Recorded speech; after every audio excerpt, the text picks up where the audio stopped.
Today is August the 1st, 2024. My name is Tanya Finchum. I'm with Oklahoma State University with the Oklahoma Oral History Research Program. I am in Oklahoma City today to interview Miss Anita Arnold, who is the director and founder of Black Ink. No, just director. That is correct. Director of Black Ink, right? That is correct. Okay. And we're going to talk today a little bit later about her neighborhood that she grew up in here in Oklahoma City. But before we get to that, let's learn just a little bit about you. Okay, I'm on the other side of the curve right now. In terms of age, in terms of experience, in terms of everything. And so I'm on the other side of the curve, but a lot of people think that what I do is miraculous. And most of the folk will say insulting words like, at your age, my doctor has it back. And I said, why do you have to start every sentence with, at your age? And so even the sitter with my 102-year-old mother was talking about a coffee pot, which is an old version, when they first started, push the button and, it'll brew the coffee and drop down in the pot, in the glass coffee container. And so the new one, not really new, but the modern one, the up to date one that everybody, little small thing, and the water's at the back. Versus Mr. Coffee. Yes, yes. And so she said, well, it's old. I said, I've heard that before. I said, as a matter of fact, one of my staff members, I said, it's my coffee pot.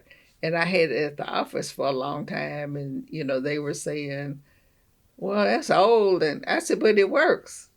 I said, I don't believe in throwing away anything that works. So the sitter was talking to me and she said, well, it is old. I said, but it works.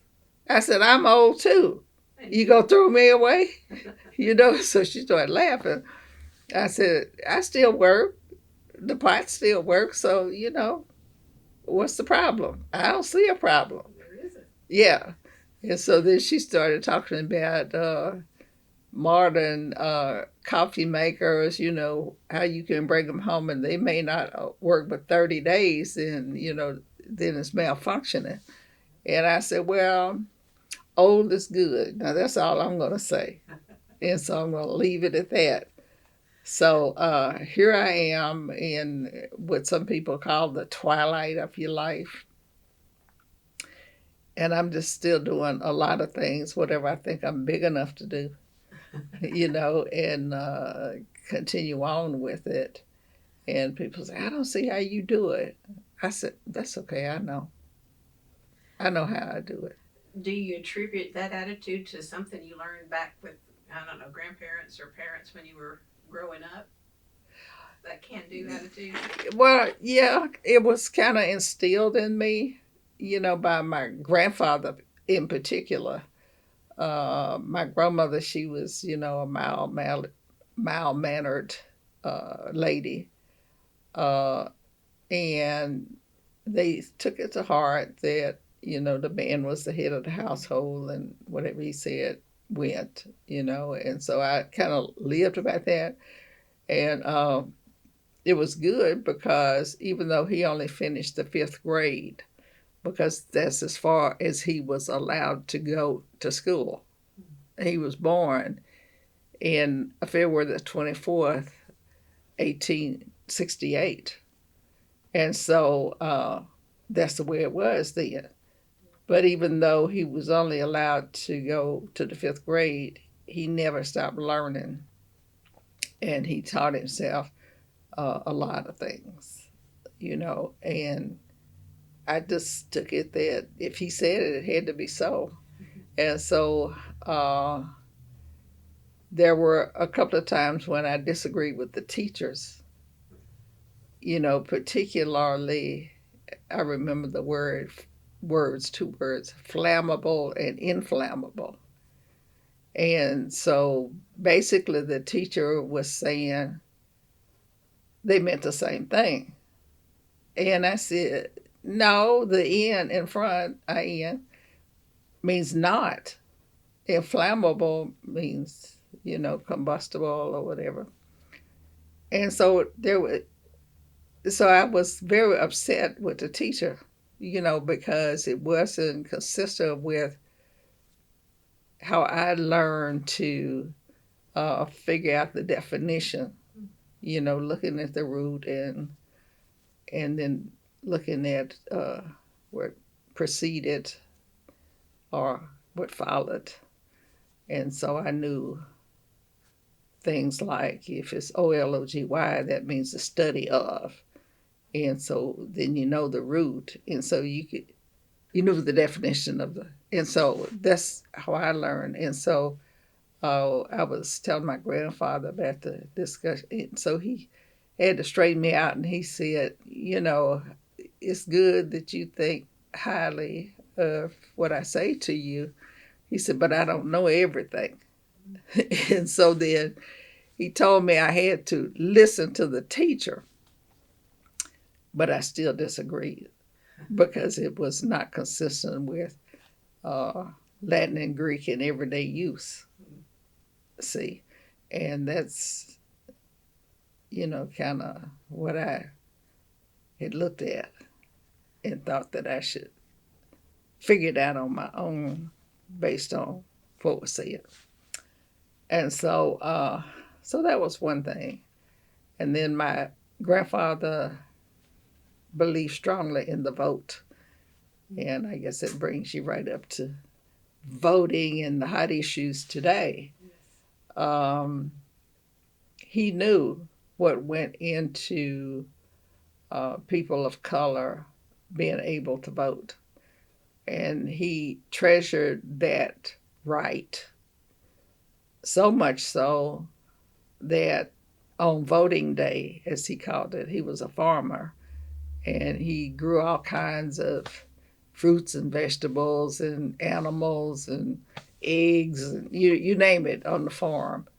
But he would stop whatever he was doing at noon and have his dinner, as he called it. Supper was the evening meal. Okay. See, so there was no such thing as lunch. It was breakfast, dinner, and supper.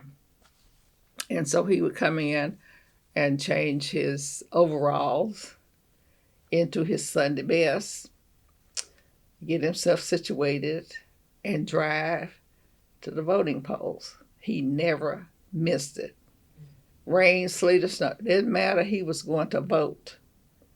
And so I grew up with those kinds of ideas, because that's your voice. And if you don't exercise your voice, how is it you can have expectations of representatives, who are supposed to be in touch with you to know what your needs are, as a population, whether it's farmers or whether it's a business person or whether it's somebody in education, that's a teacher. I mean, you don't know. You can't expect much if you don't use what you have, and your voice is your vote. And so a lot of politicians at that time, I took copious notes, when I was growing up, notes in my head. Politicians we lived on the top of a hill, and it was a gravel road that led up to where we lived. And they would get in their cars and they would struggle up that gravel road. Politicians would, because they knew my grandfather was influential, in the community, by not just the community of farmers, but in town too, Earlsboro, where the town folk live. And if they could convince him, then they could count on other folks voting for them. But the first thing that he asked them, they would drive up and he, offer them water, refreshment, and they they would talk, and they would start out convincing him that they were the right one for this position that they were trying to get voted in. Um, and the first thing he said was, "What do you stand for?" Mm-hmm. He would. That was always the first question out of his mouth, and they would go through, "Oh well, I think we should build a new school, and education is important." And he put them through, and he'd take his time, and he wasn't wasting theirs, and they were not going to waste his. And so he was highly respected and highly regarded by everyone, And so he was the man, the point guy. If you could convince him that you were worthy of a vote, then maybe you can count all of those other folks' votes. And so that's kind of how I grew up. And what was his name? We'll give him credit here. What's his name?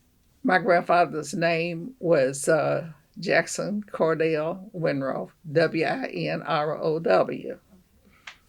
And your mother's father or your father's father? My mother's father. Okay. And see, back in those days, families had lots of children. They weren't looking at 2 or 3. They were looking at them like farm hands. Folk will help you out with whatever the endeavors were.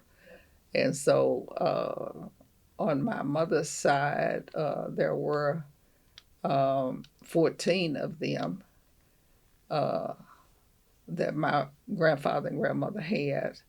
And a couple of them died. One died as an infant, really just might have been a stillbirth, but she didn't even see the light of day. And then there was a brother of my mother. He died when he was about 5 years old. And I think rheumatic fever was prevalent at that time. So that's what he died from. The rest of them, lived through whatever they lived through, and they grew up to marry and have children of their own and all that sort of stuff. A lot of nieces and nephews and cousins and such. Oh, lots of them. I think I'm related to everybody on the planet. Yeah, I mean, seriously. Well, and then when did you all move into the city? Or when I was 13 years old. 13. Okay. Mm-hmm. So that was after. Well, it was common practice back then. You saw many people who might have been on vast acreages. My grandfather started out with 120 acres of land, and then it dwindled on that. At the time that he died in a car accident. They didn't have safety belts and all that stuff at that time. And so he had about 40 acres. And he had said he was a businessman. I mean, he was a real entrepreneur. I bet you I know how to survive. I bet you I know that. I don't care what the circumstances are. I know how to survive. And it came straight out of the farm. And so, that's kind of how I grew up. But it was common that people my mother's age and younger migrated to Shawnee for the most part, or Oklahoma City, because they were looking for jobs. They didn't want to stay down there on the farm and fight with the boll weevils and stuff. I didn't either. I didn't either. So anyway, it was not uncommon that grandparents were raising children until their parents got situated in whatever city they ended up in. That makes sense. And most of them came all the way up to Oklahoma City because Tinker Air Force Base was the big draw. And my uncles and cousins, male, they carpooled every day, from down there to work the night shift. And then they would come back whatever time the shift ended, 11 o'clock at night or 12, and they would drive back and sleep a little bit and get up and farm take another nap, and then get in the car and drive up to Oklahoma City and back. And so that was part of what was happening down there. And so you had these landowners of color, as well as other. Well, I guess it was is like my dad said. My dad's family was from Clearview, Oklahoma, which is one of the historically black towns, Okay. and they had 12 kids in their family, and all of them survived, until adulthood. So you got 26 folk right there, and then it spreads out. And as you go through the generations, I mean, you related to everybody on the planet. I mean, by the time they get through marrying into the family and all that, and you had to be careful because you might be marrying a cousin, and you don't want to do that. So, when your mother moved here, did she move in with a relative, or do you know much how that happened? yes, she did. She moved in with a sister. She didn't come to Oklahoma City like right away. She came to Shawnee, and then from Shawnee to Oklahoma City.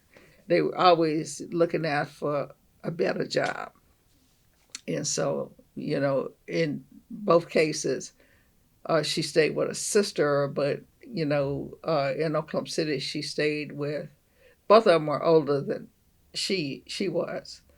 In fact, she's the last one in her family right now among her siblings, and she's 102. So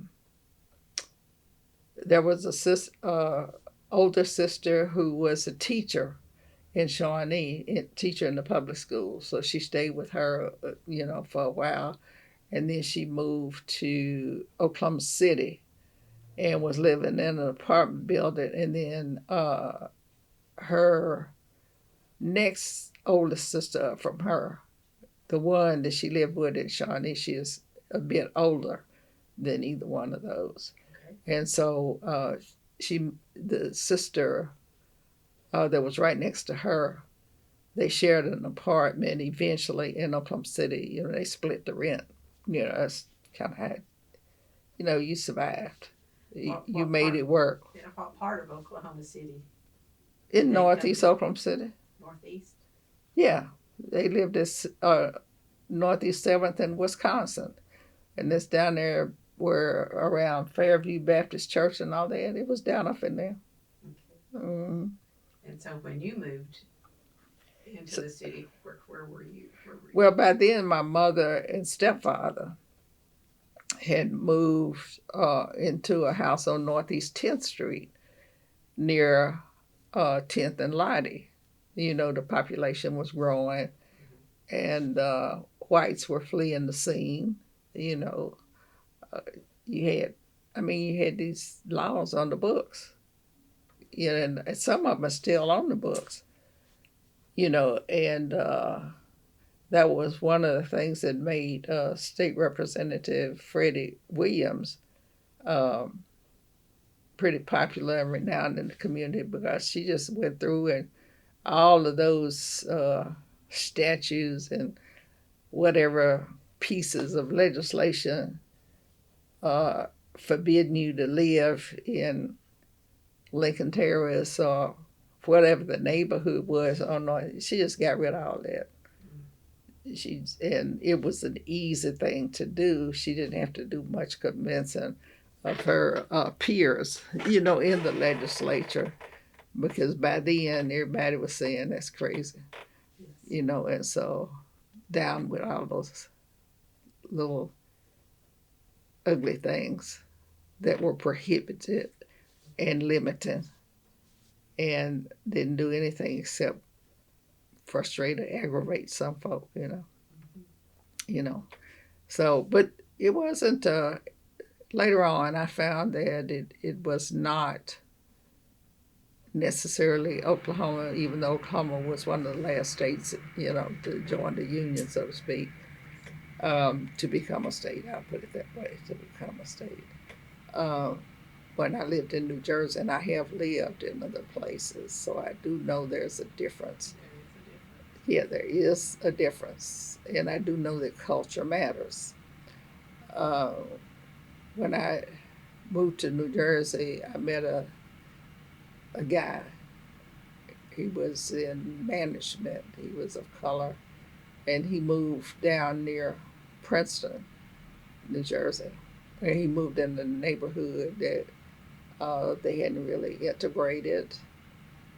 Uh, they things weren't handled up north like they were down south. So he moved into this neighborhood, and the folk next door to him put their house up for sale right away. And so they marked it down because they were looking for a quick sale. So he just bought it from them. And so they got out of the neighborhood. He got a real deal because they were trying to sell it fast and get out of there. And so then, of course, it was in good condition and all that. He really didn't have to do anything. Then he turned around and say, and then he made all the profit. Uh-huh. Yep. So, people of color have to be strategic sometimes, many times. I shouldn't say sometimes, many times. It should be in our DNA, strategic. So, nevertheless, I did live in New Jersey. That was part of where I lived. That was the last place I lived that was not here in Oklahoma City. Where do you consider home? Well, that's a good question. Some people who knew or who know that I have had property in Memphis, Tennessee, because that was one of the places that I lived twice. Washington, D.C. is another place where I lived twice. And I lived in Sumter, South Carolina, but I never, my husband and I did not buy property there because I hated South Carolina and was ready to get out of that place. I had never been in a place so hot in my life in the summertime. Especially at midnight and you still sweating, Humidity's bad. Yes. Yeah, I said, oh no, I can't stay there. It's the only time I ever cried over the weather, Now in Oklahoma, when I was growing up as a child, I loved going to school, but I had to walk 2 miles to school. Before you moved here, before you moved to the city? Yes, okay. As a child, like in grade school. Okay. We had to walk 2 miles to school. And I loved going to school, and I just loved being in school.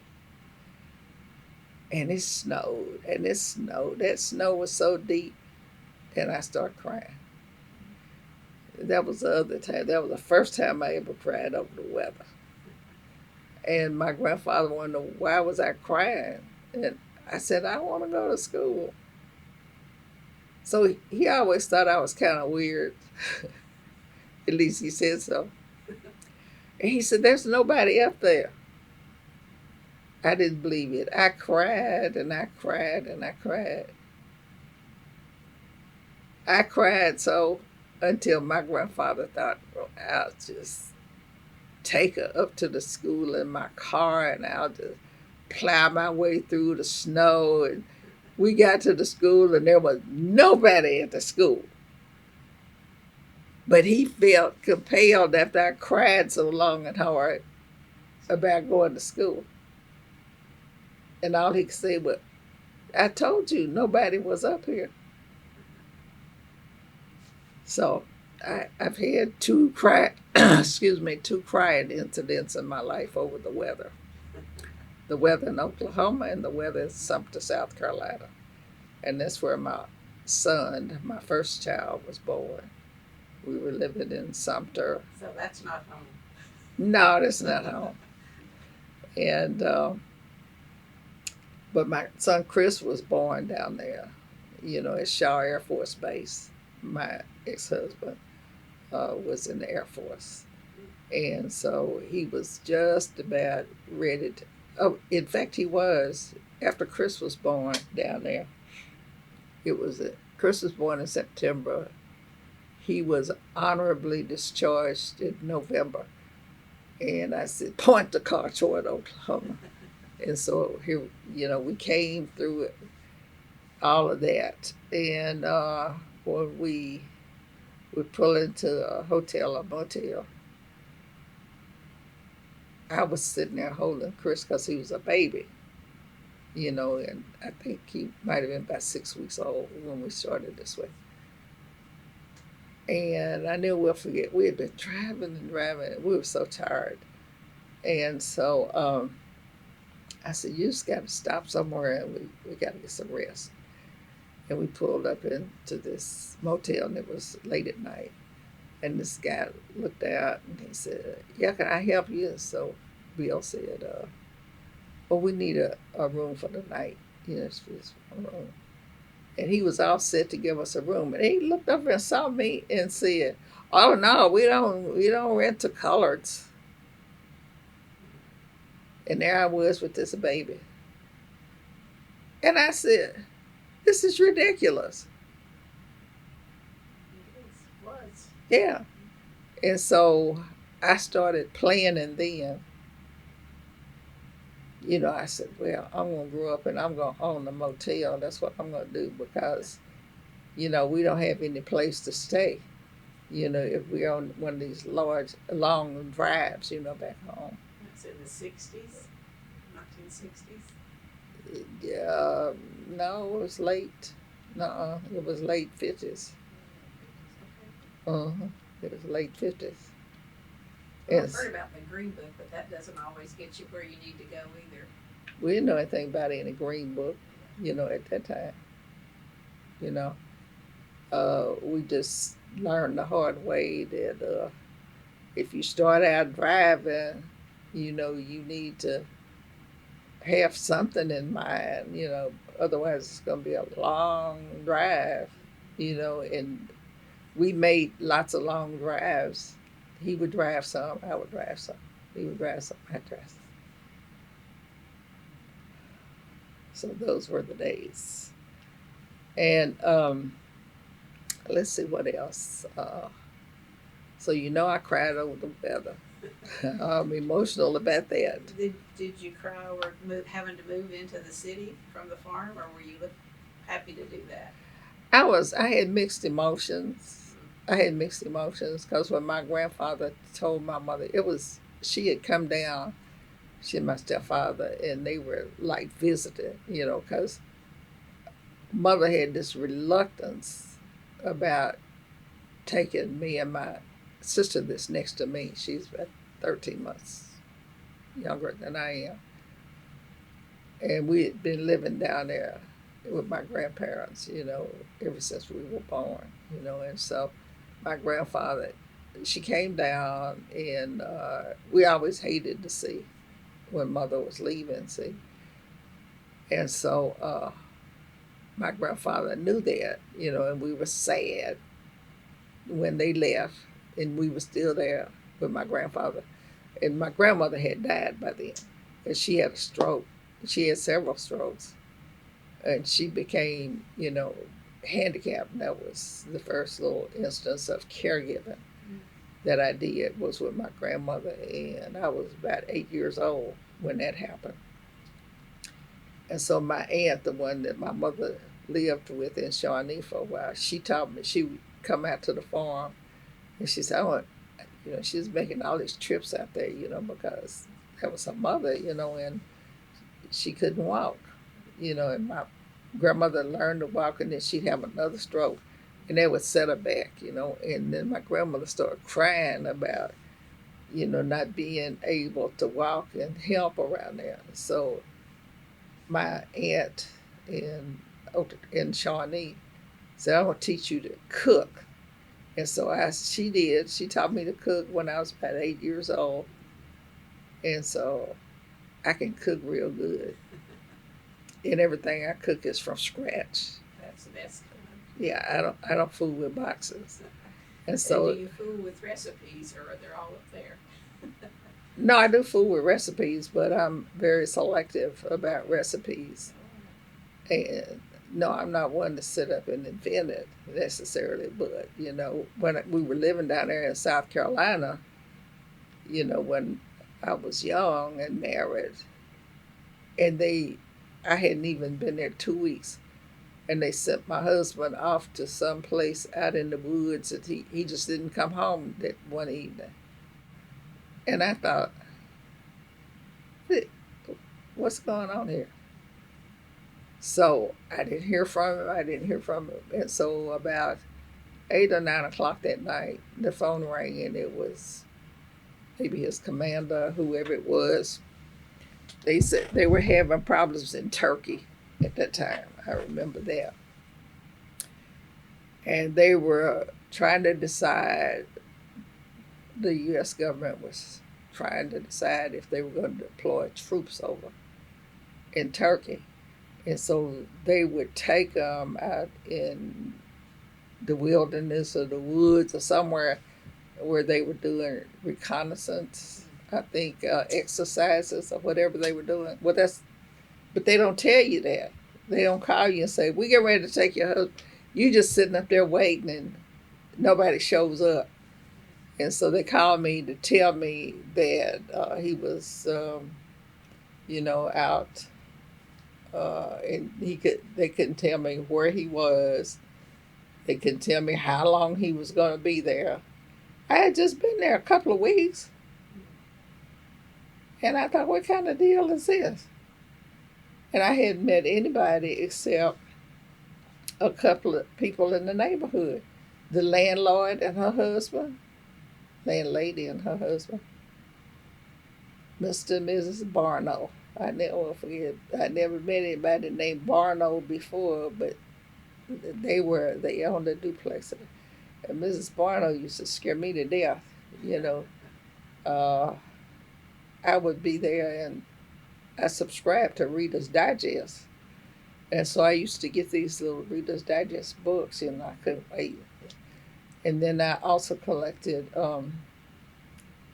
recipes from cook-offs, the Betty Crocker cook-offs, all that. I did all that, And so, of course, I had plenty of time to practice the recipes, and I still have the notebook where I used to make out the menus, and then I would take all of the ingredients that I needed and I planned the menus for, from payday to payday.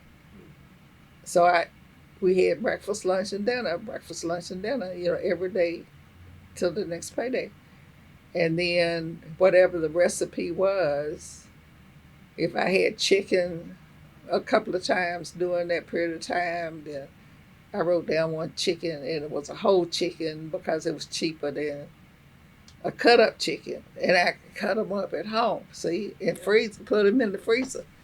So I was learning all of these things, when he wasn't even there.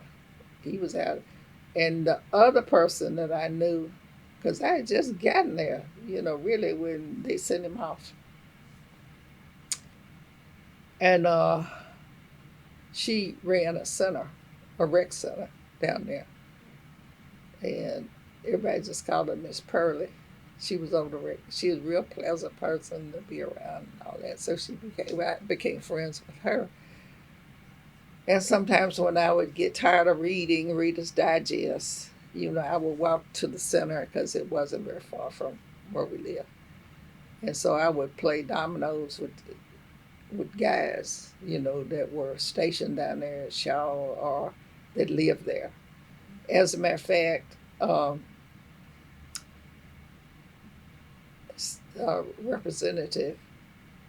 state representative James Clyburn, his family is from Sumter, South Carolina. So, I knew James Clyburn. He probably doesn't remember because we were all young, and they were younger than I. And so they all lived in this great big old house, kind of around the corner, the Clyburns. And there were a number of them. It wasn't just James Clyburn. He had a brother named John, which it turned out later on in life, way on down the path, I did business with him, and he lived in Washington, D.C., and he was the entrepreneur, So I've met a lot of people, in my lifetime. living in other places and doing things. As a matter of fact, one of my staff members, uh, when she first started working over here, they were looking. This consultant called me from California, and he was on the look for um, someone to be the executive director of Greenwood Rising over in Tulsa. And so he called here and asked me if I knew anybody, that I could recommend. And so I said, well, no, you called me off guard. I mean, wasn't expecting this. So I said, well, I had to think about it. And so he said, okay. So a week or so went by, he called me back. Wanted to know if I had thought of anybody. And I said, well, no, I've been busy, like that. And so he kept calling me. And I thought, well, is this the only phone number you have? Why you keep calling me? And so then he said that they had told him that they wanted the executive director to be a person of color who had the experience of running an organization or whatever, and knew history, Oklahoma history pretty good, stuff like that. And so they had given him these qualities that they were looking for in qualifications in the person that they were going to seat over there as head of the. And so I promised him, okay, I'd think about it and I'd come up with something. And so I didn't. I just kept doing what I was doing. And I got COVID. Yeah. And I thought, what? Me? I'm not supposed to get COVID. I didn't even know I had COVID. I was on my way to a luncheon and my nose started running. I just thought sinus, because it runs on my dad's side of the family. My dad told me if I didn't have sinus, I wasn't a real golden. So I thought, well, I guess the older I get, when there's whatever in the air, if the air blows around, if there's pollen or whatever, then, I started having I said, I guess I'm a real golden, but why'd I have to wait till I'm 50, 60 years old before I start having these things? So anyway, I was on my way to a luncheon, and I said, I better run and get this checked, I mean, I had been taking tests, and they said, no, you don't have it. Go home. I went, and I got tested, and they said, you got COVID. Go home. So I went home and isolated, for however many days they told me, the health department. And this guy calls again. And so since I was isolated with COVID at home, I just said, well, how much is it paying? Maybe that'll give me, some thought. And they were paying six figures, big six figures. And I thought, really? And I thought, so I asked him, I said, but I'm not understanding why you keep calling me. I said, you don't have anybody else? He said that he had been told, just find the one that's best qualified. And I said, okay, well, since I'm isolated and all that, I mean, come on now, what's involved? Maybe I'll apply like that. And he seemed real happy. And I said, well, do you have other people? And he said, no, they just told him to find the one. And that's why he kept calling me.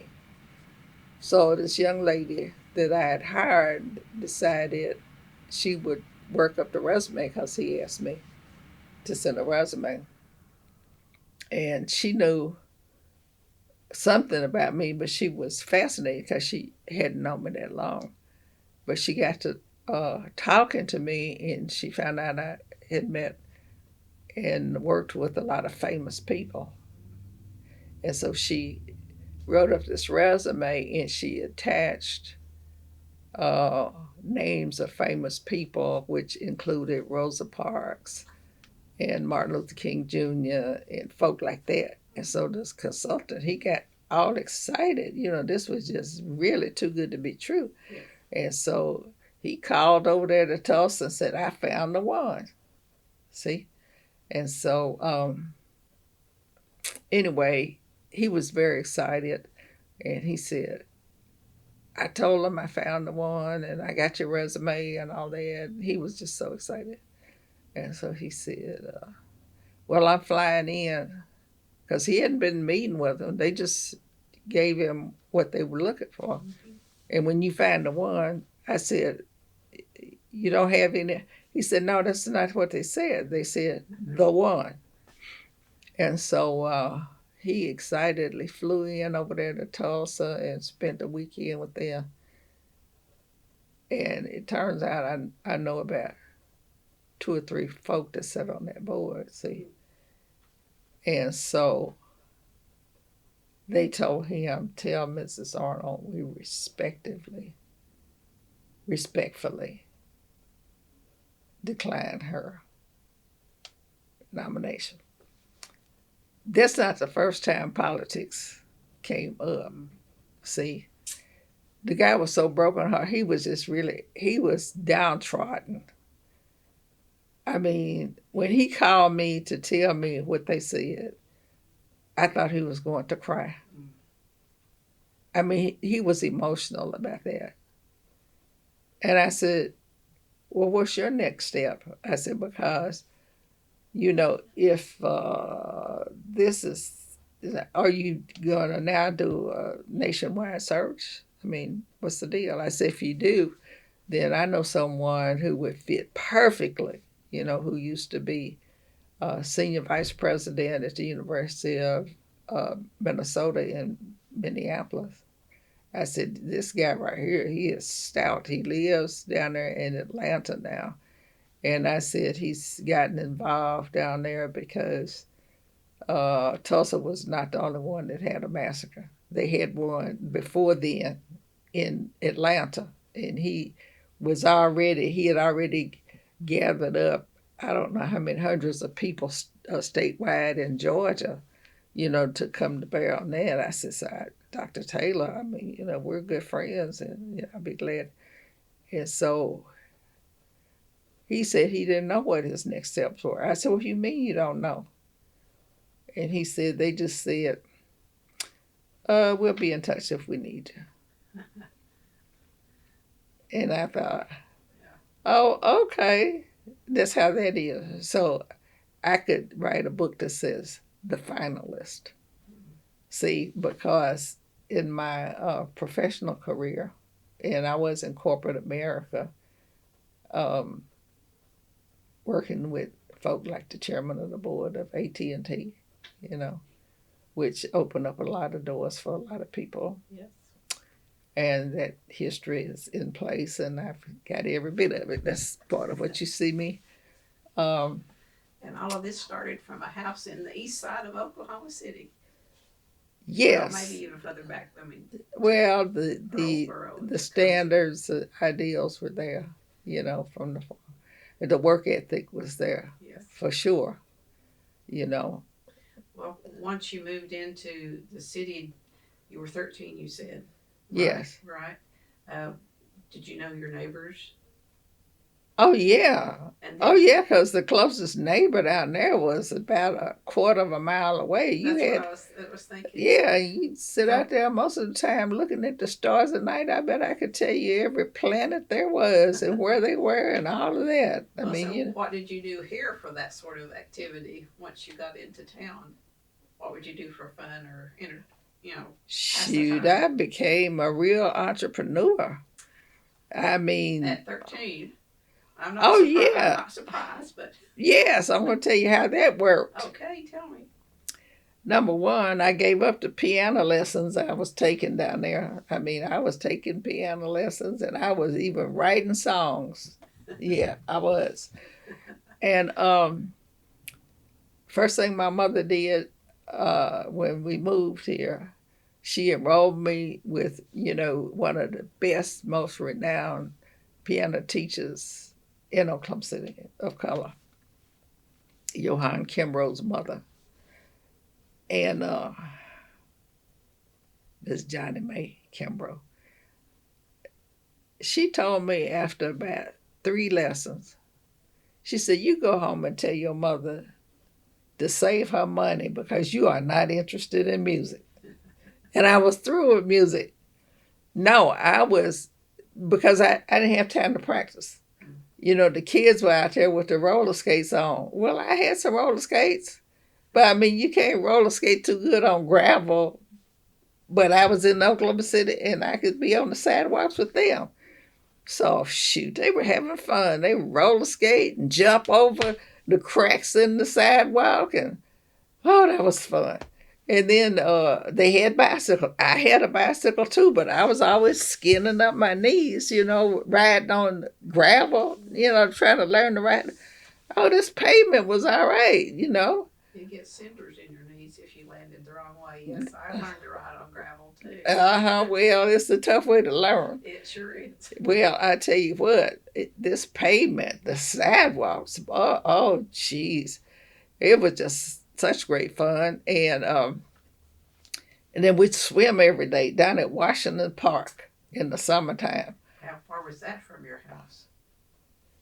Well, it wasn't that far. I was used to walking 2 miles to school. Okay. That's perspective, yes. Yeah. And so in the summertime, we swim down there at Washington Park, and the lifeguard would say, you little kids go home and have lunch. I'll be back at 2 or something like that. We would be right there.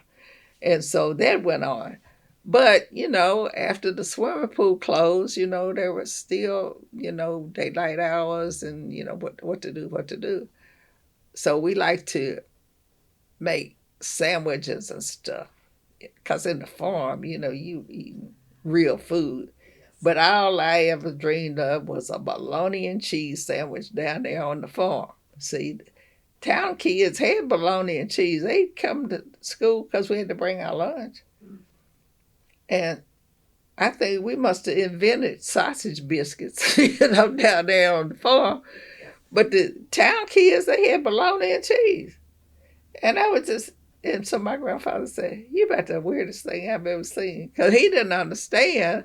Yeah, because this was good, wholesome food he was growing and raising and all of that. And I'm sitting up there daydreaming about jelly rolls and bologna and cheese sandwiches. So here I was in the land of bologna and cheese, and the store was right across the street, And here's where the entrepreneurship came in. We were so crazy about bologna and cheese and Coca-Cola. I guess that's when they were putting dope in in the Cokes. They did. Yes, they did. If you say so. No, they did. They did. They used to put, what was it? To get you addicted to it? Yes. And I was addicted to it. We thought it was just great fun. We didn't know. We were just running around there buying bottles of Coca-Cola and eating the bologna and cheese sandwiches and potato chips. Because there was a potato chip factory not too terribly far from where. Yes, right down there on 8th Street, right across from where Douglas High School is today. There's a potato chip factory over there. And boy, we go over there and try to get leftover potato chips, or whatever. But that was before we discovered that after we moved from 7th Street to 10th Street over to Euclid. That was what our pattern was on the east side. But, on any good day in the summertime especially, we would be picking up Coke bottles and any kind of bottles, and we would turn them in and get the deposit, get the money off of the glass bottles. Mm-hmm. They were glass bottles.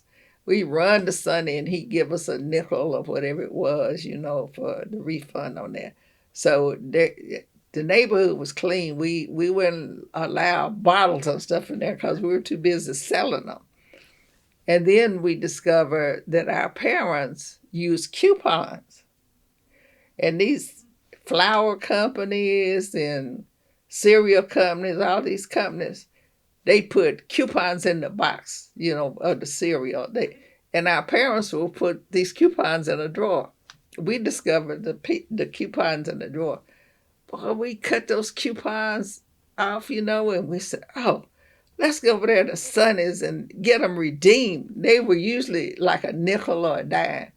Shoot, we go over there and redeem all those coupons and turn it into bologna and cheese, and the sour pickle, the dill pickles. You put these little round candy balls in.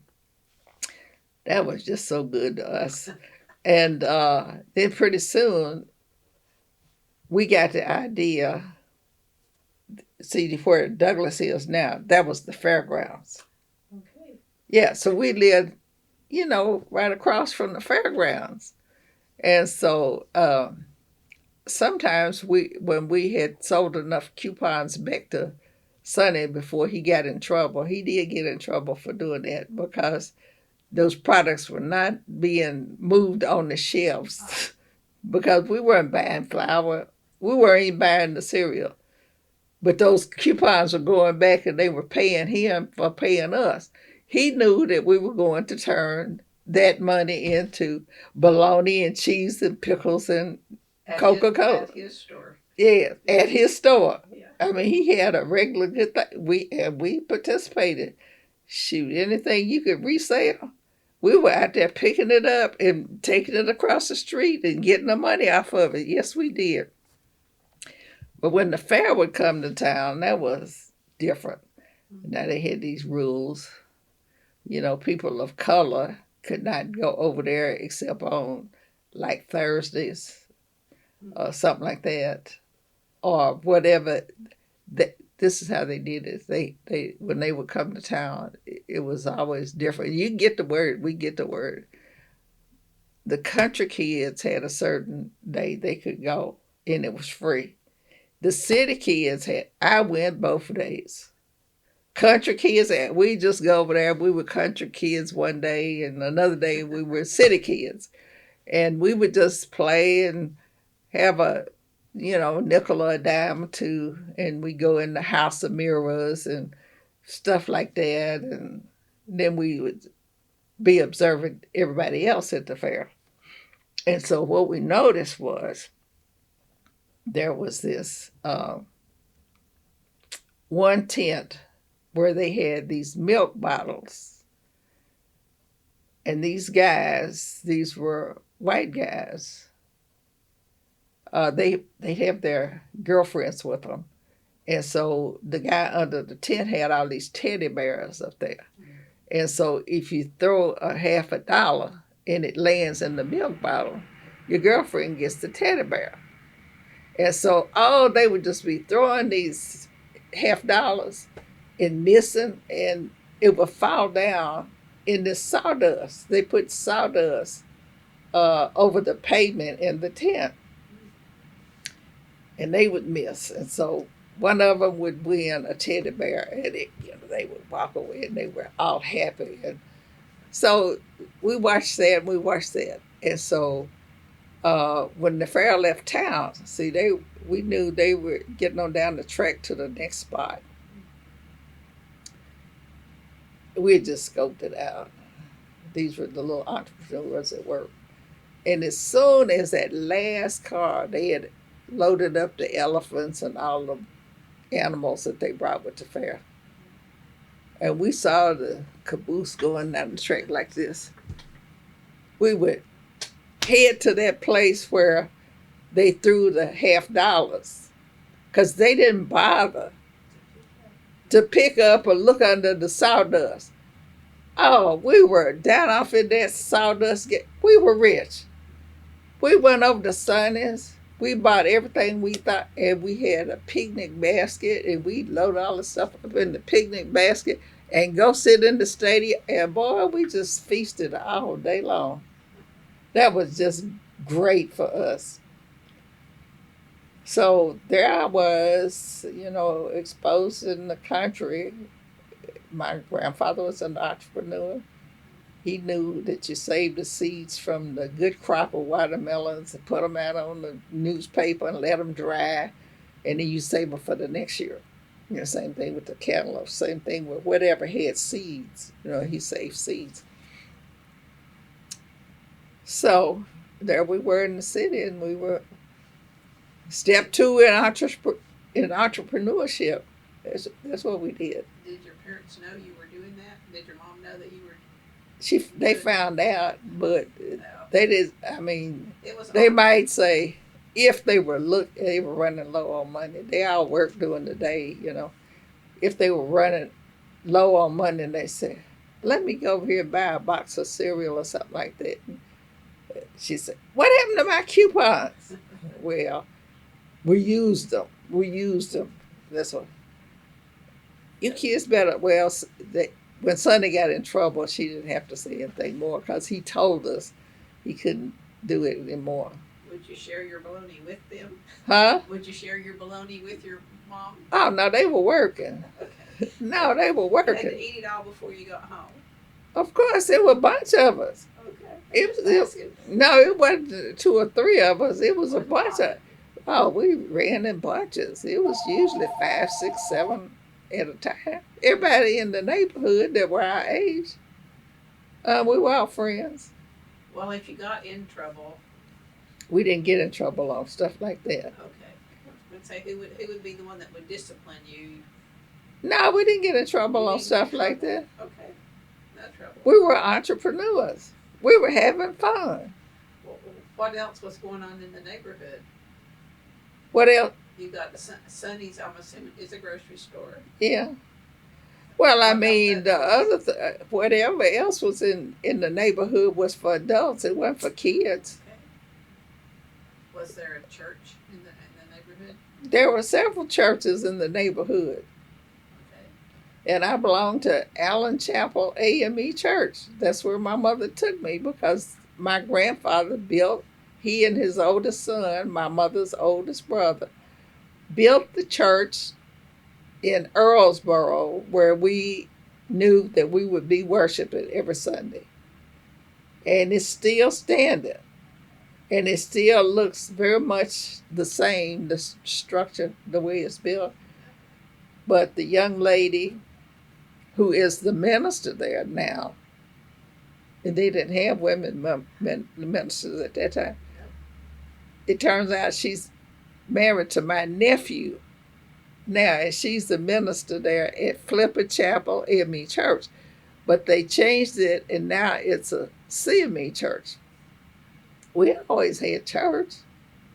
We knew the golden rule, you know, but I mean, we didn't know any. This is church and still standing? Yes. Here? I mean, here. The one you went to here. Oh, they moved, and Allen Chapel is here, but it's over on 13th and Lighted. I believe that's the street, right around in over there. And we had the AME churches here, we had the Baptist churches, and we had the CME churches. Those were the churches. Are most of them still here, but maybe in a different location, or have some of them? Some of them have moved. Yeah, because let's see here, Allen Chapel is still there. First AME, came later. A lot of churches came out of churches. Other churches, is Split. well, not necessarily split, but the population was growing. And you had some here and you had some over there, and it was closer, and so why not have a church? So we're the Bible Belt. We're the buckle to the Bible Belt here in OKC. I mean, there are more black churches than you can shake a stick at. I used to tell folk, I said, everybody got their own church in Oklahoma City. That's how that works almost. I mean, there are so many of them. And in fact, you can go up Kelly, and I just call it Church Row. There are all kinds of church next door to each other all the way down. Yeah. Every denomination? Well, several, I guess. Several. Yeah. So now I belong to uh, Wildwood Christian Church, which is Disciples of Christ church spinoff. You know, the congregations of color, if you want to look at it like that. And it came straight out of the Church of Christ. And so that's another thing too on my travels and getting around and all that kind of stuff. Uh, it all counts for me. I've gone to church conferences and I've seen how what they teach, and most of them have a lot of similarities. I don't care which one, whether it's Disciples of Christ or whether it's Baptist or whether it's Methodist. You'll see a little of those denominations and their traditions in every one of them. If you grew up a person of color, you fit right in. I don't care whether it's Methodist or Baptist, even the evangelical churches. I mean, all of that, that's all part of me and mine, you know. And so that broadens your horizons as you grow and as you move around and as you network and you get to know people and that sort of thing. You're not too much of a stranger. So when you came here when you were 13, and then you left for college? I mean, oh yeah, I did that too. Years you lived here, I guess is what I'm trying to get at, your timeline. So you were here until 57 was when I left from here. You graduated from Douglas High. I graduated from Douglas High, and at the time, see, I was more interested in going to school in Texas. That's because I had a crush on a guy. That didn't work out. My mother said, "No, you going where the scholarship is." And so she packed my bags. She packed my trunk, and she went around the corner to a friend of hers, African American men during that time. They were pretty good in the trades. They were electricians or they were builders or whatever. Well, Mr. Kimbrough was a plumber. This was not Johan's Kimbroughs. These two different sets of Kimbroughs. And so people knew them pretty well because they had a plumbing store down near Washington Park on 4th Street. And they lived in an apartment above the plumbing store. So that's where you called him if you had a plumbing problem and he'd come fix it. Or you had folk that were electricians, and you called them.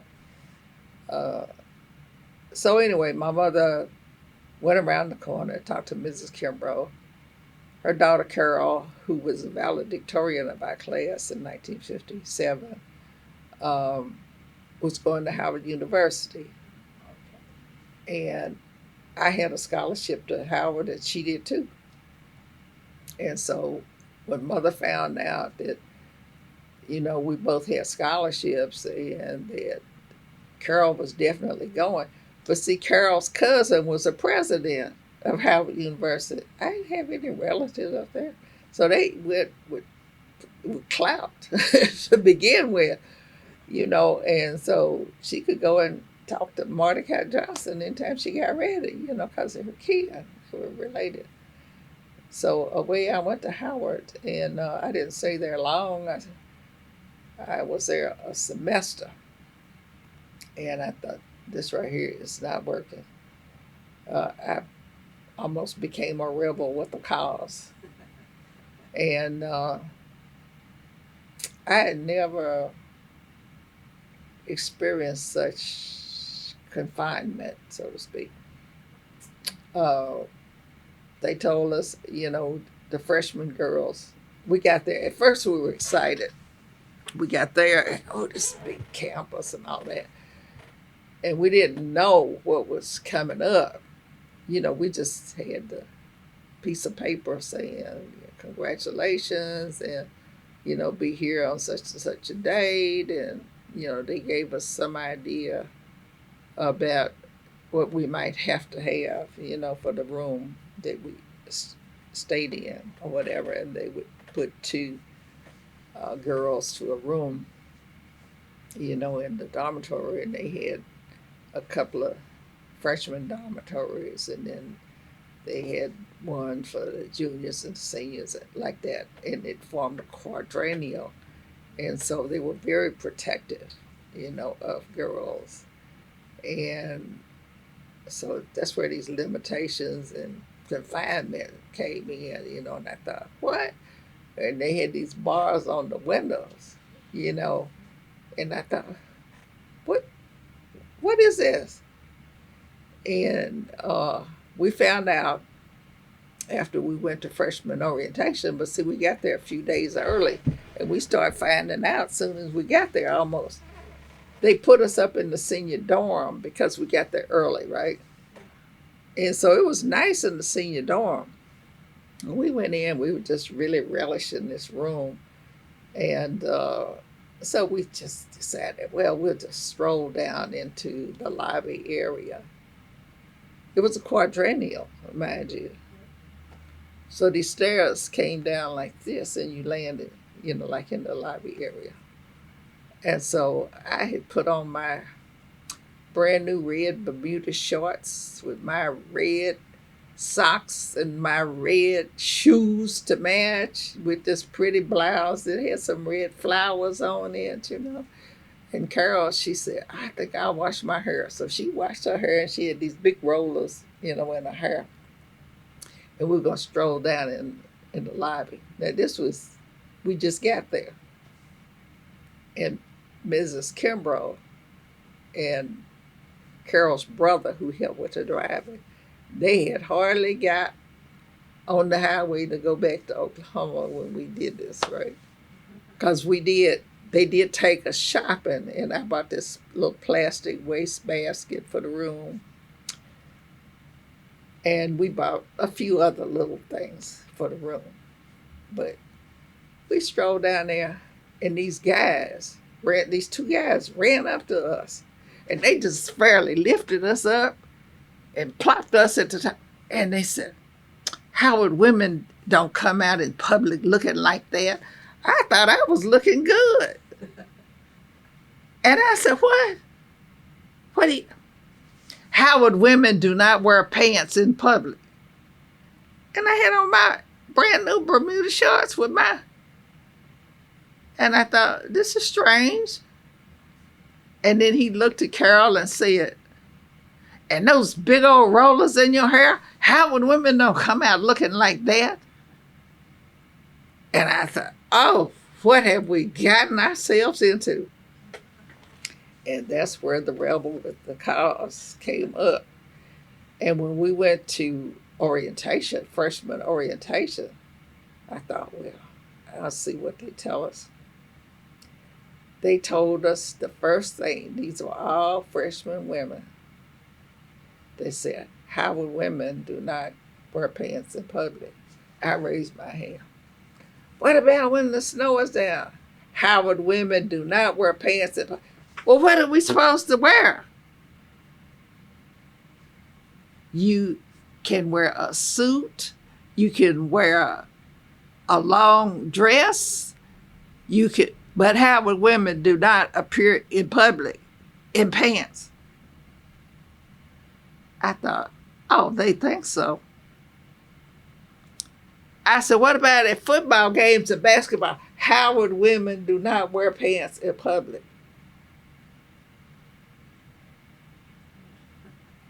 I thought, and they said, and if you must wear those disgusting Bobby socks,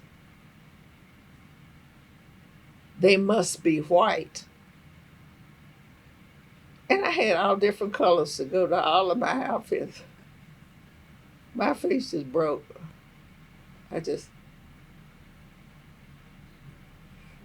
Oh, geez. So I sit there and I thought, I am not liking this at all. And then they told us that before we were allowed off campus, we had to pass the DC quiz. And I said, what's the DC? Well, when you come up here, you're under our care. And so we have to always be careful, where you are concerned. And so, little girls, you have to know how to get back to the campus. And so the DC quiz, you're supposed to be able to give the street of the nearest, say, cleaners, or the nearest beauty shop, or the nearest restaurant, and you have to lay it out, answer 20 questions on, how you get there, and you can't go off by yourself. They said when you leave the campus, you travel at least in pairs. So one can run and the other can holler, because the crime rate is high here. And I thought, this is getting... So that wasn't all of it. Then they said we had these house mothers, in each of the dormitories. And you had to be in at 7 o'clock. It was 2 hours time difference. I said, the sun is not even down. You have to be in. And they had what they called the bed sheet in the dormitory. And you had to come down and sign the bed sheet before 10 o'clock at night. And the house mother was going to come around with her big flashlight and make sure that you were in your room and all of this. And then they gave us a list of stuff that we had for the room. So I bought the plastic trash can. And they told me it had to be metal. I said, why? It said, it's for smokers. It's a safety. I said, I don't smoke. My roommate doesn't smoke. What you talking about? So they said we had to have ashtrays in our room. We had to have metal with me. I see it over my dead body. I'm not doing that. So I already, had a plan that I was going to break every rule there was, because it didn't make good sense to me. So needless to say,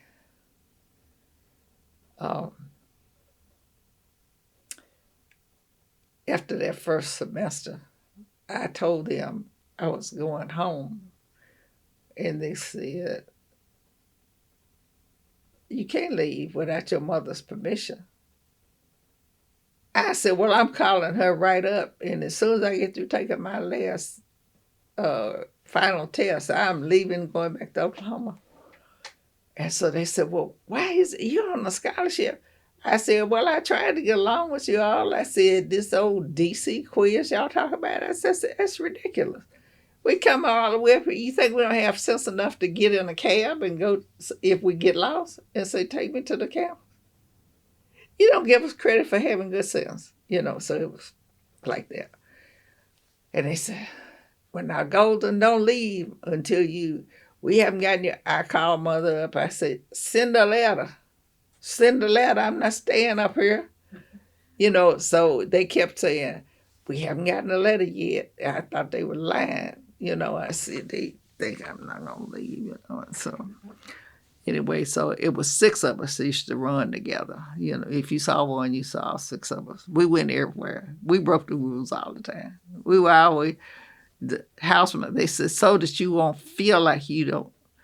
And you can't have young men calling on you unless you're they had a big room in one of the dormitories. You could go up there and sit, and the house mother would be sitting up there with you, looking at you to make sure that wasn't no touching, no none of that. So I chose to go across the campus with this other house mother, in one of the other dormitories.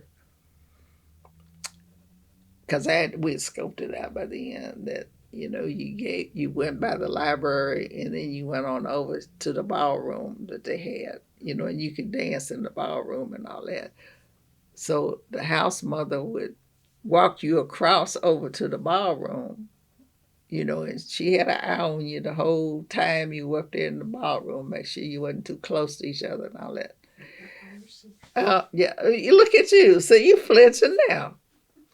But at any rate, that was how it was. But we would get at the end of the very back of the line, because there was a lot of us, walking the freshmen, because they had 2 dormitories for freshmen.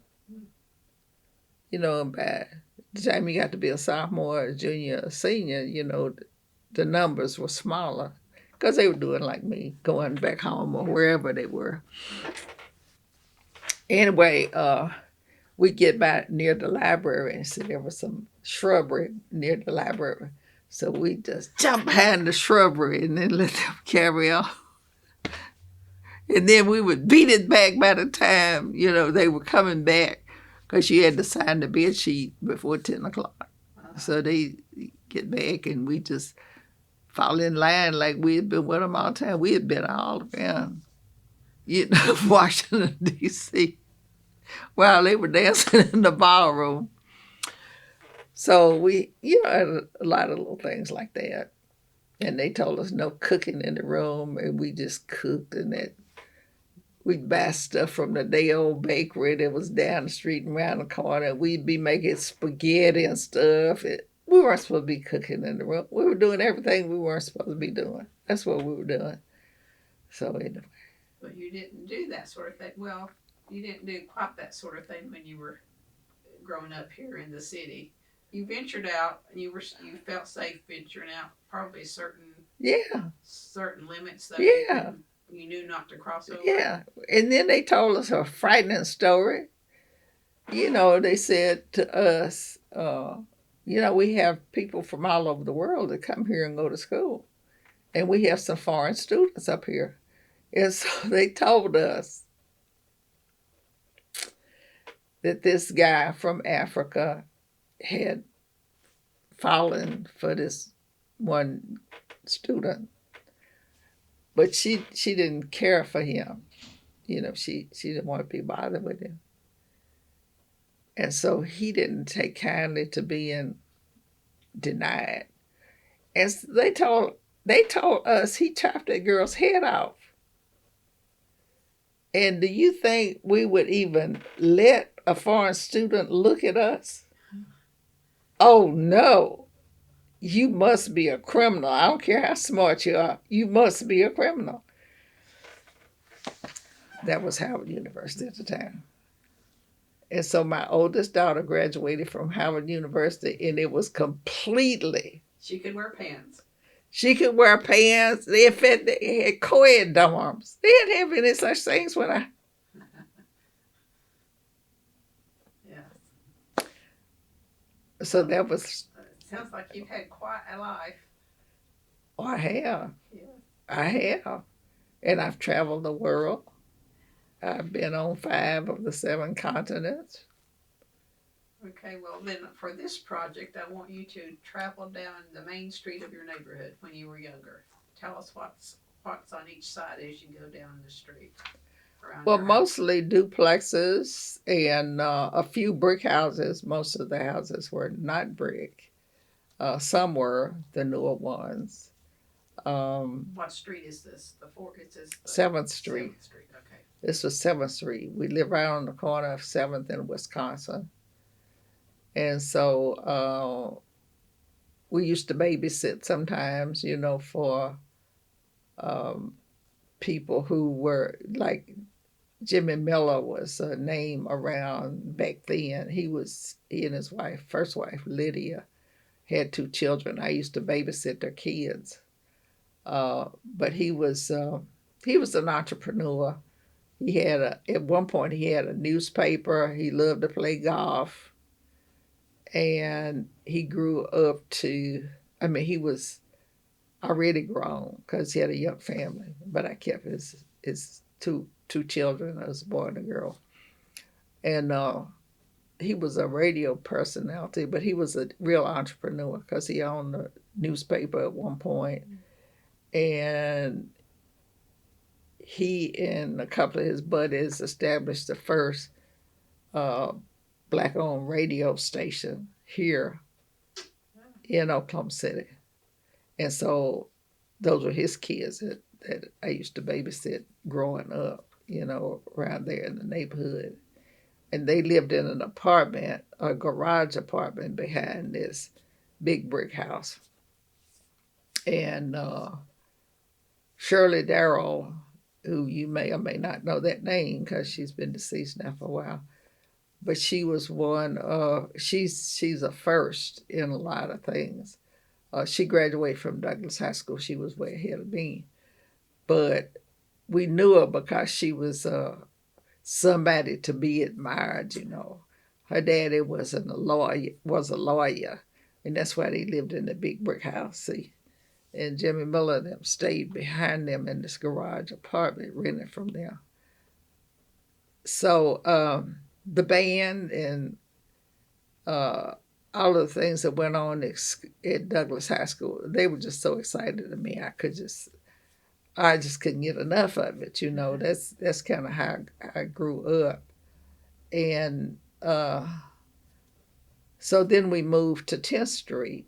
That's when my mother and stepfather bought their first little house. Is it still standing? No. No, it's not. But it was on a big lot, and it's set back, and there was a rooming house to the east of it.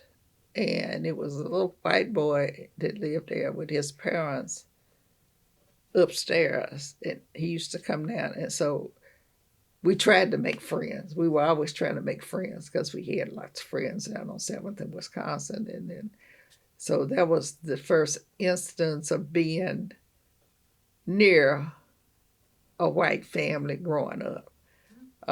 There were white families in Earlsboro, but they lived on the other side of the track. We just, we'd see them in the grocery store maybe, because there was a little grocery store there in Earlsboro, right along with the little theater and right along with the post office.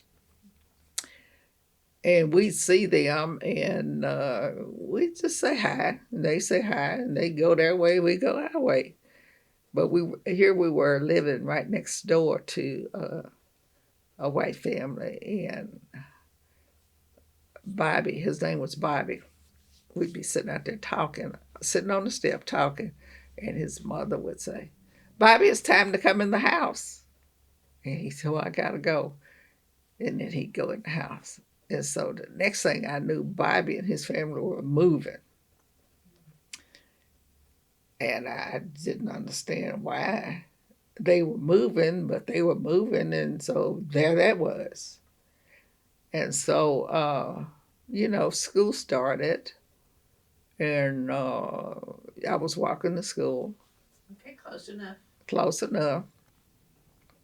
And I got real hung up on Girl Scout cookies.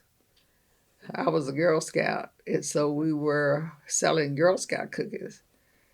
And I ate up almost all of those cookies. Who wouldn't? They're all pretty good. Well, they didn't have all of what they have now. They just had the vanilla and the chocolate. I ate them all.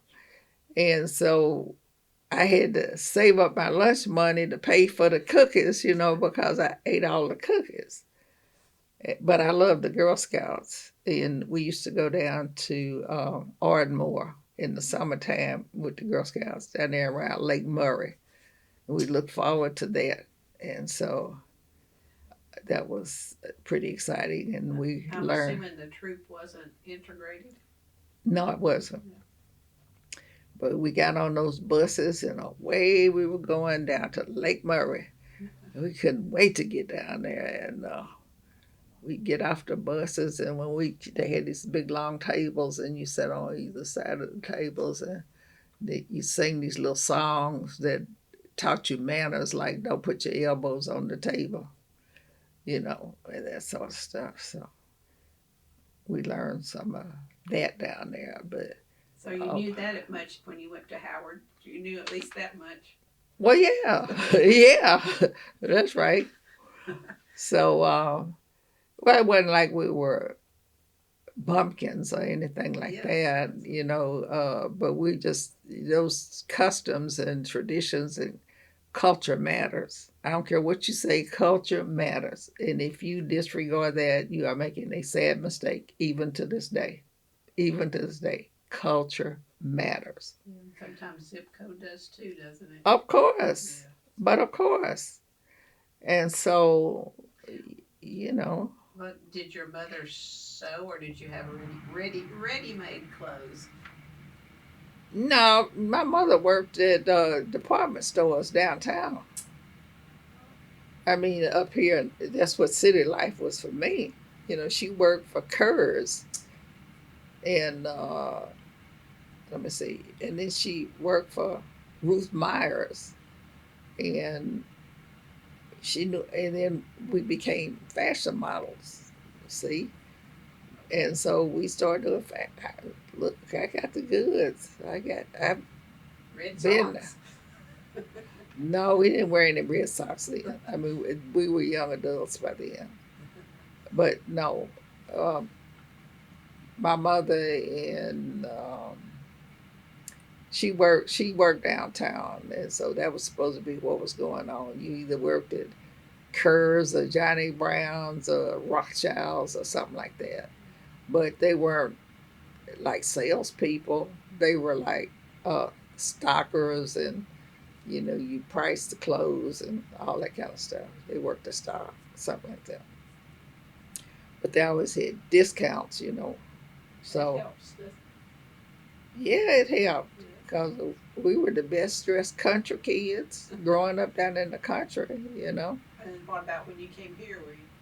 Yeah, I said we became fashion models. There you go. Yeah, all that. We got good grooming. We know how to, pivot and turn and, do. Oh, we know that. Was the trolleys? Yes, the trolleys were there. Yeah. That's how you would get from home to there to town downtown. Wow, Ken. Wow, Ken. Wow. Okay. Yeah. Sometimes we might catch a streetcar. That's what we call them. But we had a car, so we, transportation wasn't a problem. In our world, nothing was a problem. You had it figured out. That's right. Yeah. We were strategic thinkers. And your grandfather had taught you some of that. Of course. Some of that. Yes, of course. And then your mother coming here was the adventurous side that maybe contributed to your ability to, or not ability is not the right word, but to go other places. You didn't have to stay in Oklahoma City. I know, but she never went any place basically, except she didn't. But she went from the farm here, which was. That's as far as she went. Well, that's a big step, though, isn't it? Maybe at the time. Yes, that's what I'm thinking. Yeah. But I mean, I really value my freedom. I do. And so, people say, well, golly, you going all the way up there to New York, New Jersey? Why not? And they said, it's expensive up there. I said, they're paying you. They're not paying you Oklahoma wages to live in New York or they pay you. I said, so what's the scary part? Tell me, well, that's a long way. What does long way have to do with anything? It's the unknown. The fear of the unknown. Hey, we were adventurous, even at Howard. I mean, you think we stayed around there at that dormitory? Oh, you hid behind the bushes. That was during the week. Yeah, I know. But I'm saying that you explored the neighborhoods and out. No, every Saturday and Sunday we got on a trolley car or whatever, and we went to all the museums there. We weren't just sitting up there plotting and planning. We took action. We were visit. We went. We knew everything about the Smithsonian. We would run up and down, all the way to the top of the Washington Memorial. We tried. We thought we were in good shape. We couldn't make it, but about halfway, and then we had to sit and puff, and then make it. And then we learned to just ride the elevator to the top and then walk down. That was better, even though we were in good shape. But we went to every museum because in Oklahoma you had to pay for everything. Those museums were free. And so that's how we spent it. And then when we felt like we had just run ourselves to death up and down those monuments, and we went to all of them. And then we would have a nice dinner at what was that place? It had blue mirrors in there. We used to go in there and sit down and we'd smack back. We thought we had done it for the week. That's what we did. No, you think I was gonna be confined like that? Oh no, mm-mm. No. Where there's a will, there's a way, and we had the will. Queen Elizabeth came to Washington D.C. and everybody went to see the Queen except me and my buddies. We stayed at the dormitory. We played bid whist. That was another thing too. Boy, I could play some cards. And so everybody said, "You're not going to see Queen Elizabeth?" Drew Edmondson, and see, I'm being inducted into the Oklahoma Hall of Fame on the 14th of November this year. Congratulations. Well, thank you. I never would have thought it. They stunned me and shocked me, surprised me, and left me speechless. That's what they did because I never expected that. But it wasn't Drew Edmondson. It was the guy that's the chairman of the board over there. I better learn his name before I go over there. So he said, why didn't you go see the Queen Elizabeth? Why did you go see Queen Elizabeth? She was there. And you said everybody went except you and your friend. I said I couldn't relate to her. I mean, what I have in common with her? Nothing. So I just kept playing cards. And that's the way I looked at it. Mm-hmm. So everybody came back, went to the parade. Oh, we saw Queen Elizabeth. We said, well, we're glad that you're happy about it.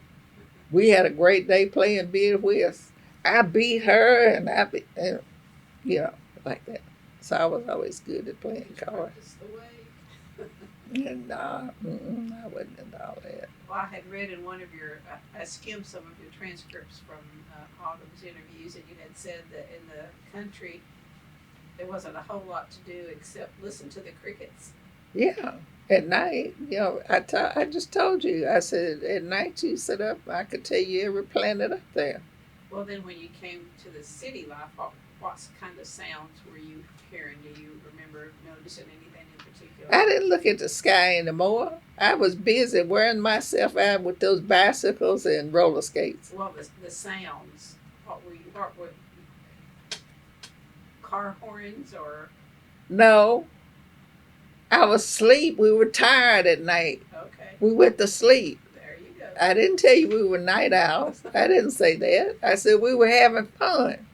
Well, with the potato chip factory so close, could you smell it from your house?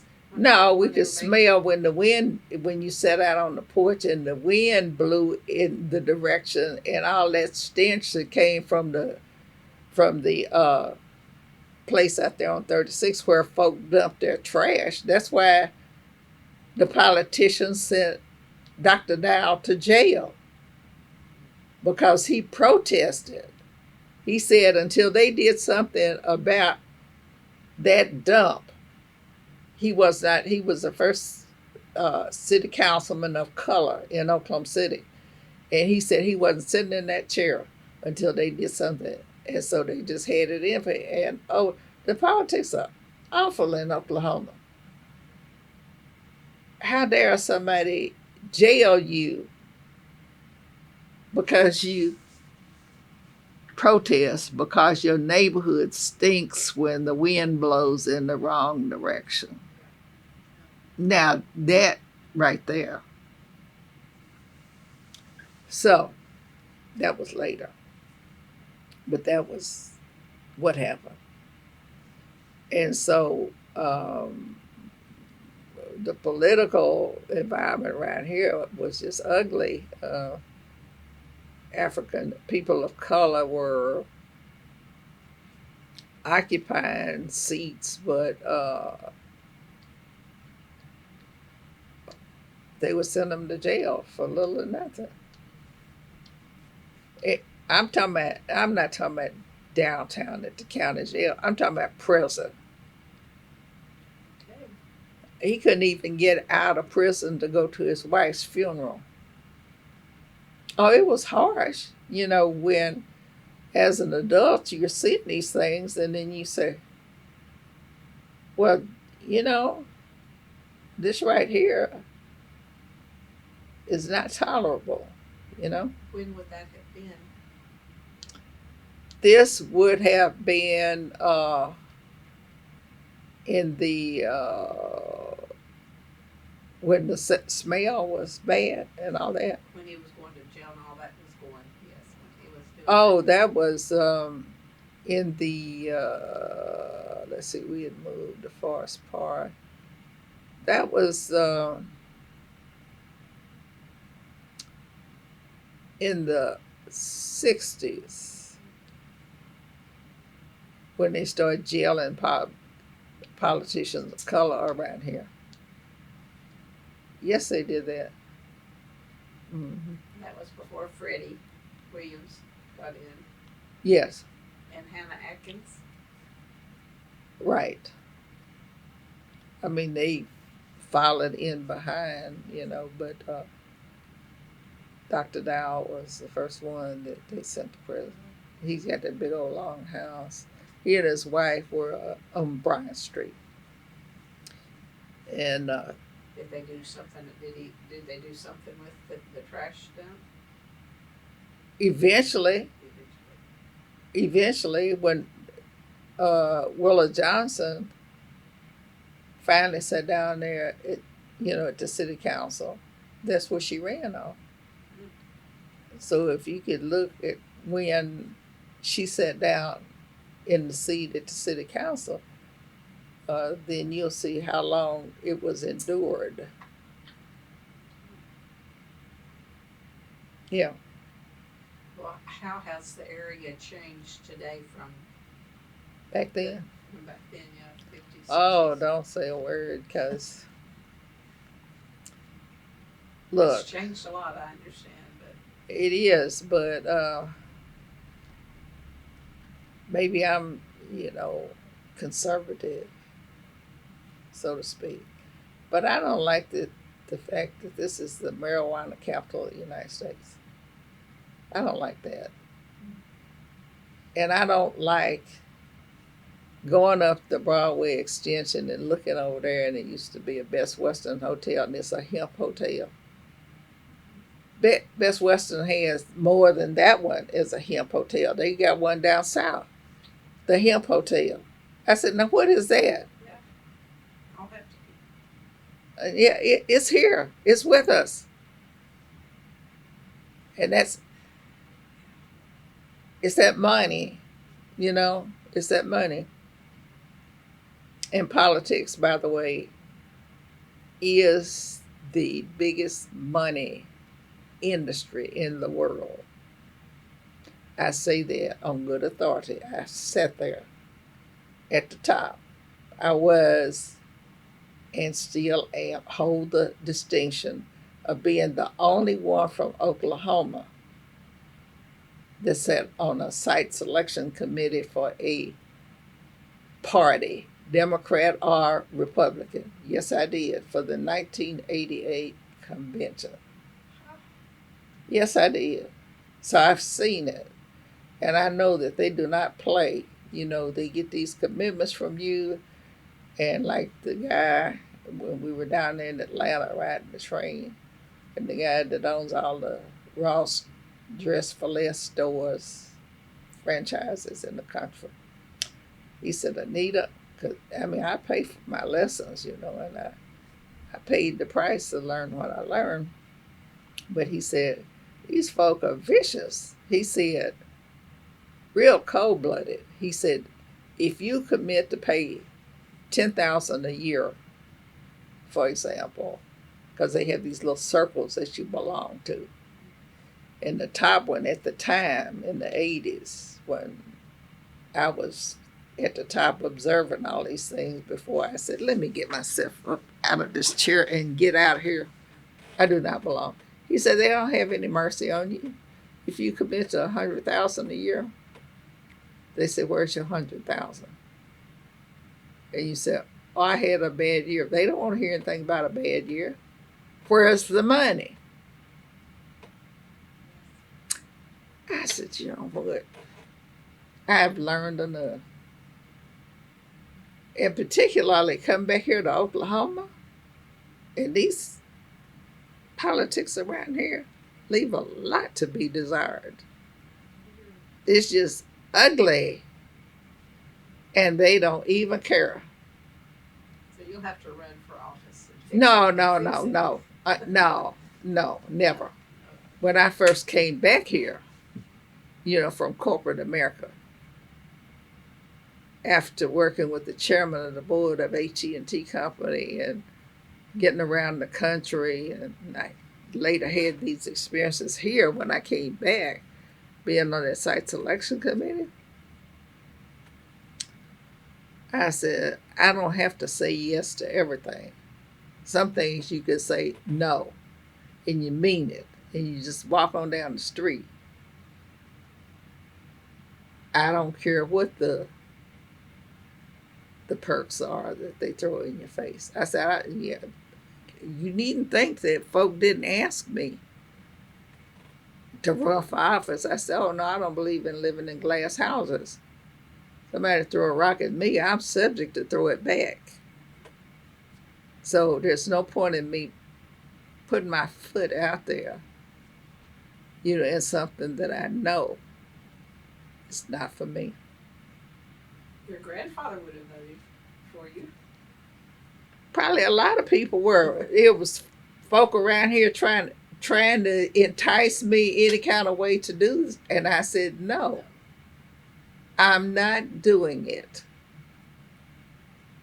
You make your mind up, and that's it. That's right. I did my trailblazing in corporate America. And you chose to come back here. We never did answer where's home. No, I never did, because I'm still on the move. Okay, fair. I haven't It's not decided. Oklahoma City. You don't consider. I live here. I've been here 20 years, 30 years now. What else do you call it? Home. Yeah. There's different definitions of home, so yes. Mm-hmm. Yeah. But I mean, that's where I put my bags down. When someone asks you where your hometown is, you say Earlsboro? No, I said Route 1, Box 31, Tecumseh, Oklahoma. I did not live in town. Okay. I lived on the farm. Okay. As a matter of fact, you know, when the young lady that wrote the article that was on the front page of the Tecumseh paper, I didn't even know they had a paper down there after they announced that I was being inducted into the Hall of Fame. She wanted to interview me, and I said, okay, that's fine. We can interview. And so, you know, she was busy trying to get together. So I said, why don't we make it a little easy on everybody? Why don't you just send me some questions you'd like for me to answer, you know, and I'll do that. And then we'd just do it by phone, sort of, the tweet. She sent me her 20 questions. I said, I did not grow up in town. I grew up in the country, so your questions, I can tell, you know, I sent you my resume, but I can tell that you thought, so, for some reason, and she wanted to know how it was sitting in a classroom with, you know, white people. I said, I never had that experience before. I said, I went to school at Earlsboro Douglas Elementary School. I said, my schooling always has been Douglas. Nothing else, not Booker T. Washington, not this, not that. Douglas Elementary School, Douglas Junior High School, Douglas Senior High School. I'm a Douglas person. And so she said, oh, I see. So she said, well, let me reframe my questions. I said, okay, you come up with another 20 questions. I'll answer that. Now that you are very clear that I didn't grow up and go to school in Tecumseh, and I never sat beside a white person until I got to OSU. Period. And OSU wasn't all of that in a bag of chips when I went. Because I was a straight A student, when I finished in the computer field out there. They had an honor society, but it was for men only. That's because I was the only female in the class most of the time, and for sure, the only black person in class at OSU.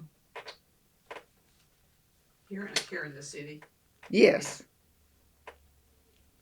And then the other thing was, I thought that I would be a student forever. Because I told you I loved school when I was growing up. Now I'd cry when I couldn't go, when the snow was up to my eyebrows. Yeah. But I had thought at one point, I said, how long would even after I finished college, and I finished at Memphis State University, which is now the University of Memphis. And I get their emails and stuff, and I was an honor student there. I graduated with honors in both cases, but at OSU, that was a male thing, And so when they were talking to me, at the Hall of Fame, and they said, well, Anita, you got, this many minutes, that you can talk and say whatever you want to say. I said, I thought about turning it into music. And I said, I thought about starting out with my life experiences